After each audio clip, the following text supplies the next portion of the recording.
क्या आपने कभी सोचा कि अगर जंगल के जानवरों में भूतों का साया आ जाए तो क्या होगा? एक ऐसा चिड़ियाघर जहां जानवर नहीं बल्कि उनकी आत्माओं पर कब्जा कर चुके भूत शहर में मौत का तांडव मचाने लगे। क्या आप तैयार हैं एक ऐसी डरावनी कहानी के लिए जो आपकी रूह को कंपा देगी?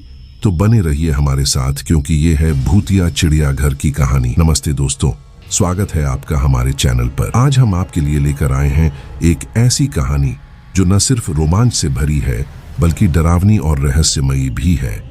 ये कहानी है भूतिया चिड़ियाघर की, जहां जंगल के जानवरों पर भूतों का कब्जा हो जाता है और एक पूरा शहर खौफ के साए में डूब जाता है।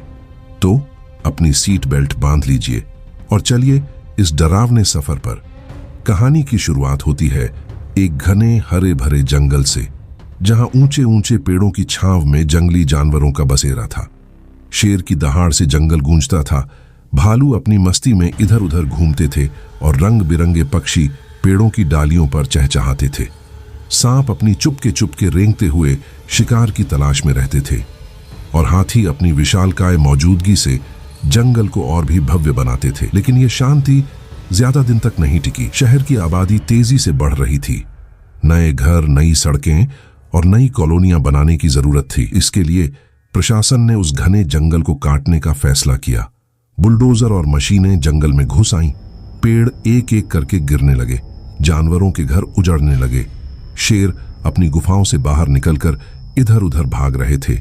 भालू अपने बच्चों को लेकर छिपने की जगह ढूंढ रहे थे। पक्षी आसमान में चीखते हुए उड़ रहे थे और सांप जमीन पर रेंगते हुए अपनी जान बचाने की कोशिश कर रहे थे। प्रशासन को यह समझ में आ गया था कि अगर इन जानवरों को नहीं बचाया गया तो ये सभी मर जाएंगे।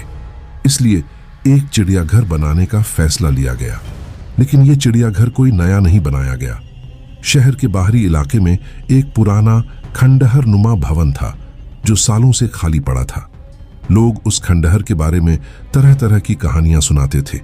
कोई कहता था कि वहां रात में अजीब अजीब सी आवाजें आती हैं। कोई कहता था कि वहां आत्माएं भटकती हैं। लेकिन प्रशासन ने इन बातों को महज अफवाह समझकर खारिज कर दिया और उस खंडहर को चिड़ियाघर में बदलने का आदेश दे दिया। जंगल से पकड़े गए सारे जानवरों को इस खंडहर में लाया गया। शेर, चीते, भालू, हाथी, सांप और कई तरह के पक्षी अब इस चिड़ियाघर के पिंजरों में बंद थे। लेकिन किसी को नहीं पता था कि ये खंडहर कोई साधारण इमारत नहीं थी। ये था भूतों का ठिकाना, जहां सालों से आत्माएं भटक रही थीं। चिड़ियाघर बनने के कुछ ही दिन बीते थे कि वहां कुछ अजीब होने लगा। जानवरों का व्यवहार बदलने लगा। शेर अब सिर्फ दहाड़ते नहीं थे, उनकी आंखों में एक अजीब सी लाल चमक दिखाई देने लगी थी। भालू अपने पिंजरों की सलाखों को इतनी जोर से खींचते कि लगता था वो अब बस तोड़ ही देंगे। सांप अपनी फुंफकार से ऐसा लगता था मानो वो किसी से बात कर रहे हों। और पक्षी, वो अपनी चोंच से पिंजरे की सलाखों को काटने की कोशिश करते, जैसे कोई जेल से भागने की साजिश रच रहा हो। चिड़ियाघर के कर्मचारी डर के मारे कांपने लगे। कोई भी जानवरों के पिंजरे के पास जाने की हिम्मत नहीं जुटा पा रहा था। जैसे ही कोई कर्मचारी पिंजरे के करीब जाता, जानवर इतनी जोर से चीखते कि वो डर के मारे भाग खड़ा होता। एक कर्मचारी, जिसका नाम रमेश था, ने बताया कि एक रात जब वो शेर के पिंजरे के पास से गुजर रहा था तो उसे ऐसा लगा जैसे शेर ने उसकी ओर देखकर मुस्कुराया हो। लेकिन वो मुस्कान कोई साधारण मुस्कान नहीं थी। उसमें कुछ डरावना था, कुछ ऐसा जो इंसानी नहीं लगता था। प्रशासन के बड़े अधिकारी भी परेशान हो गए। चिड़ियाघर को जल्द ही आम जनता के लिए खोलना था, लेकिन जानवरों की ऐसी हालत देखकर यह मुमकिन नहीं लग रहा था। आखिरकार एक मशहूर पशु चिकित्सक डॉ. अखिलेश शर्मा को बुलाया गया। डॉ. अखिलेश देश के जाने माने पशु विशेषज्ञ थे, जिन्हें जंगली जानवरों की हर बीमारी का इलाज पता था। डॉ. अखिलेश ने हर जानवर की जांच शुरू की। उन्होंने खून के नमूने लिए, उनके व्यवहार का अध्ययन किया और हर तरह के टेस्ट किए। लेकिन हैरानी की बात थी कि सभी टेस्ट में जानवर पूरी तरह स्वस्थ निकले। कोई इन्फेक्शन नहीं, कोई बीमारी नहीं। फिर ये जानवर इतने उग्र क्यों हो रहे थे? डॉ. अखिलेश ने कई रातें चिड़ियाघर में बिताईं, जानवरों पर नजर रखते हुए। लेकिन उन्हें कुछ समझ नहीं आया। सच तो ये था कि इन जानवरों के शरीर में अब भूतों का कब्जा हो चुका था।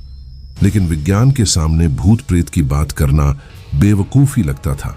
डॉक्टर अखिलेश ने अपनी पूरी कोशिश की, लेकिन वो सिर्फ विज्ञान के आधार पर सोच रहे थे। उन्हें नहीं पता था कि इस खंडहर में कुछ ऐसी शक्तियां थीं जो विज्ञान की समझ से परे थीं। एक रात चिड़ियाघर में कुछ ऐसा हुआ जिसने पूरे शहर को हिलाकर रख दिया। रात के सन्नाटे में अचानक शेरों की दहाड़, भालुओं की गुर्राहट और पक्षियों की चीखें गूंजने लगीं। ये आवाजें इतनी भयानक थीं कि चिड़ियाघर के आसपास रहने वाले लोग डर के मारे अपने घरों में दुबक गए। उस रात भूतों के प्रभाव से जानवर पूरी तरह बेकाबू हो गए। एक विशालकाय शेर ने अपने पिंजरे की सलाखें तोड़ दी। उसकी आंखों में वो लाल चमक अब और तेज हो गई थी। उसने अपने पंजों से पिंजरे को पूरी तरह ध्वस्त कर दिया। उसी समय एक हाथी ने अपने विशाल शरीर से खंडहर की दीवार को धक्का मारा। दीवार चरमराई और देखते ही देखते ढह गई। सांप अपने पिंजरों से रेंगते हुए बाहर निकल आए। उनकी फुंफकार में अब एक अजीब सी ताकत थी। और पक्षी, वो आसमान में उड़ते हुए चीख रहे थे, मानो किसी अनहोनी की चेतावनी दे रहे हों। खंडहर की दीवारें ढह गईं और सारे जानवर रिहायशी इलाकों की ओर दौड़ पड़े। चिड़ियाघर अब खाली था, लेकिन शहर में मौत का तांडव शुरू हो चुका था। शहर की सड़कों पर अफरा तफरी मच गई। हाथी गाड़ियों को अपनी सूंड से कुचल रहे थे। एक हाथी ने एक बस को अपनी सूंड से उठाकर सड़क पर पटक दिया, जिससे बस के परखच्चे उड़ गए। शेर और चीते लोगों पर हमला कर रहे थे। एक शेर ने एक आदमी को अपने पंजों से पकड़कर कई टुकड़ों में बांट दिया। सांप घरों में घुसकर लोगों को डस रहे थे और पक्षी आसमान से झपट्टा मारकर लोगों को घायल कर रहे थे। शहर की सड़कों पर खून की नदियां बहने लगीं। लोग चीख रहे थे, भाग रहे थे, लेकिन कोई सुरक्षित नहीं था। एक मां अपने बच्चे को गोद में लिए भाग रही थी, लेकिन एक चीते ने उस पर हमला कर दिया। एक बुजुर्ग आदमी अपने घर की छत पर छिपा था, लेकिन एक विशालकाय बाज ने उस पर झपट्टा मारा और उसे घायल कर दिया। प्रशासन के पास कोई जवाब नहीं था। कोई नहीं समझ पा रहा था कि ये जानवर इतने हिंसक क्यों हो गए। शहर में कर्फ्यू लगा दिया गया। लोगों को घरों में रहने की सलाह दी गई, लेकिन जानवर अब कॉलोनियों में घुस चुके थे। वो घरों की दीवारें तोड़ रहे थे। लोग पेड़ों पर चढ़ रहे थे, पहाड़ों की ओर भाग रहे थे, लेकिन मौत हर जगह उनका पीछा कर रही थी। प्रशासन ने आखिरकार आर्मी को बुलाने का फैसला किया। जंगली जानवरों को मारने का आदेश जारी कर दिया गया। आर्मी के टैंक सड़कों पर उतर आए। हेलीकॉप्टर आसमान में जानवरों को ट्रैक करने लगे, लेकिन ये कोई साधारण जानवर नहीं थे। इनके अंदर भूतों का कब्जा था। एक हाथी ने अपनी सूंड से एक टैंक को उछाल दिया। टैंक सड़क पर पलट गया और उसमें सवार सैनिक घायल हो गए। एक शेर ने बुलेट प्रूफ गाड़ी पर हमला किया और उसे अपने पंजों से चीर डाला। सांप सैनिकों पर झपट रहे थे और पक्षी हेलीकॉप्टरों पर हमला कर रहे थे। अचानक एक विशालकाय बाज ने ऊपर उड़ रहे हेलीकॉप्टर पर झपट्टा मारा। उसकी चोंच और पंजों ने हेलीकॉप्टर के ब्लेड्स को नुकसान पहुंचाया। हेलीकॉप्टर का संतुलन बिगड़ गया और वो घने जंगल में जा गिरा। हेलीकॉप्टर के गिरते ही एक जोरदार धमाका हुआ और आग की लपटें जंगल में फैल गईं। हेलीकॉप्टर में सवार सभी लोग मारे गए। शहर में आतंक का माहौल था। लोग समझ चुके थे कि ये जानवर सामान्य नहीं है, लेकिन कोई नहीं जानता था कि इनके पीछे भूतों का हाथ है। प्रशासन ने और सैनिकों को बुलाया। टैंकों की संख्या बढ़ा दी गई, लेकिन जानवरों का आतंक कम होने का नाम नहीं ले रहा था। आर्मी की गोली से एक शेर मर गया। उसे अनुसंधान केंद्र लाया गया। वैज्ञानिकों ने उसकी जांच शुरू की। कई टेस्ट किए गए और आखिरकार उन्हें कुछ पता चला। शेर के दिमाग में कुछ अजीब हार्मोनल बदलाव हुए थे, लेकिन ये बदलाव कैसे और क्यों हुए, ये अभी भी रहस्य था। वैज्ञानिकों को शक हुआ कि इसका जवाब उस खंडहर में मिल सकता है। एक वैज्ञानिक डॉ रीना मेहता ने अपनी टीम के साथ उस खंडहर में जाने का फैसला किया। वो अपने हाईटेक उपकरणों के साथ चिड़ियाघर पहुंचे। खंडहर के हर कोने की जांच की गई। दीवारों की फ्रीक्वेंसी, हवा की गति और हर छोटी बड़ी चीज का विश्लेषण किया गया।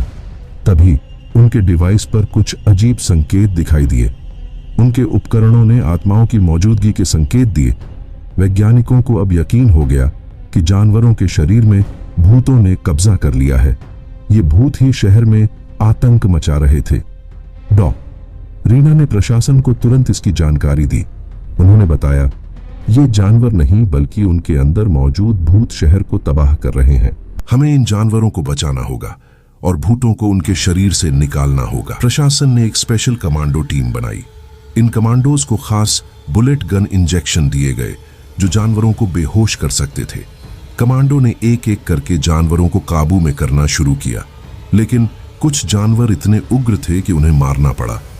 एक कमांडो कैप्टन विक्रम ने एक शेर को बेहोश करने की कोशिश की, लेकिन शेर ने उस पर हमला कर दिया। विक्रम ने आखिरी पल में इंजेक्शन लगाया और शेर बेहोश हो गया। एक अन्य कमांडो ने एक हाथी को काबू में किया, लेकिन इस दौरान कई सैनिक घायल हो गए। जानवरों को अनुसंधान केंद्र लाया गया। वैज्ञानिकों ने उनके दिमाग के हार्मोन्स को ठीक करने के लिए न्यूरो हार्मोन ट्रांसप्लांट शुरू किया। कई दिनों की मेहनत के बाद जानवर धीरे धीरे सामान्य होने लगे। उस भूतिया चिड़ियाघर को हमेशा के लिए ध्वस्त कर दिया गया।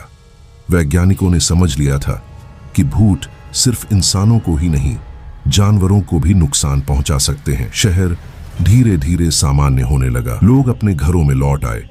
सड़कों पर फिर से चहल पहल शुरू हो गई। लेकिन इस घटना ने सबको एक बड़ा सबक सिखाया। जंगलों को काटने की कीमत बहुत भारी हो सकती है। प्रकृति के साथ छेड़छाड़ करने का अंजाम सिर्फ जानवरों को ही नहीं बल्कि इंसानों को भी भुगतना पड़ता है। प्रशासन ने फैसला किया कि अब जंगलों को काटने से पहले कई बार सोचा जाएगा। जानवरों को उनके प्राकृतिक आवास में ही रहने दिया जाएगा और उस खंडहर की जगह अब एक नया सुरक्षित चिड़ियाघर बनाया गया जहां जानवरों को पूरी देखभाल के साथ रखा गया। तो दोस्तों, ये थी भूतिया चिड़ियाघर की कहानी। उम्मीद है आपको ये कहानी उतनी ही डरावनी और रोमांचक लगी जितनी हमने सोची थी। अगर आपको ये कहानी पसंद आई तो लाइक बटन दबाना न भूलें। अपने दोस्तों और परिवार के साथ इसे शेयर करें और कमेंट में बताएं कि आपको इस कहानी का कौन सा हिस्सा सबसे ज्यादा डरावना लगा। हमारे चैनल को सब्सक्राइब करें और बेल आइकन दबाएं ताकि ऐसी ही रोमांचक कहानियां आप तक सबसे पहले पहुंचे। अगली कहानी में फिर मिलते हैं। तब तक के लिए धन्यवाद दोस्तों।